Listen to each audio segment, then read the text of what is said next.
Biglang nangamorta. Pero nung nasa ano to, medyo takot-takot pa. Huwag dyan. Bigas, natatakot sila. Diyan ka na lang.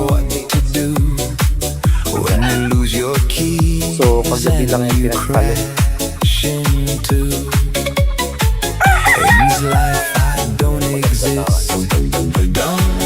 Matatapang.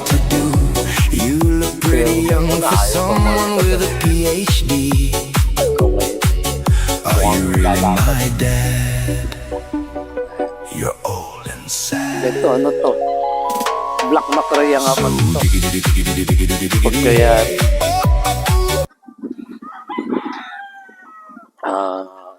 ano yung minor blue ang ina lumabas na ganito. Ayun, pure tone na minor gray. Ito, pure tone ng sweater. Lakas mamalo ito. Ito ang isa sa nabibitaw namin. Lakas mamalo. Ay, straight comb na Black Macrae. Medyo may hilap pero matapang lang, pupula na nung mukha. Iba talaga pag ano. Kasi dati hindi man ako nag-hardening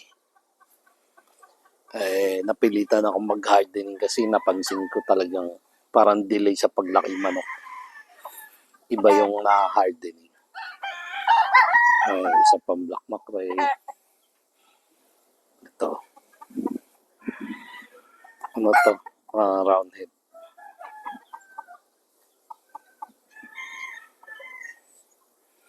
Ito yung mga dome na experiment. Bala ko ilaban. Magpo-full show ko yung green legs dome.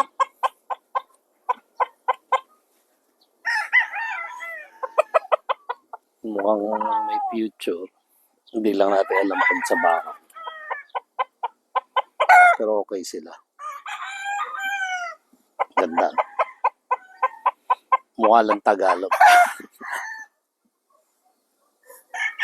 Yan. So ito medyo parang bata-bata pa. Tatlo yan na green legs pero meron pa daw mga bata. Bala ko full show. Ganda nitong Black Macrae na to.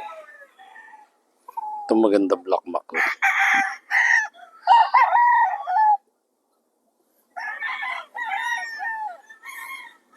Ito inabang ako. Dalawang napalabas ko nitong file na to. Ang ama nito, Black Macrae. Kapatid sa ama yung yung mga Black Macrae. Kung makikita niyo yung paa niya, medyo may batik. May halo. Taka nga ako ang inaasahan ko dito, lalabas abuhin na itim. Pero hindi lumabas pailan lumabas. Testingin ko ito ilaban.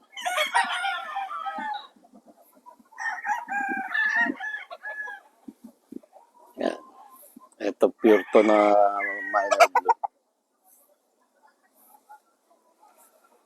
Tatapang na.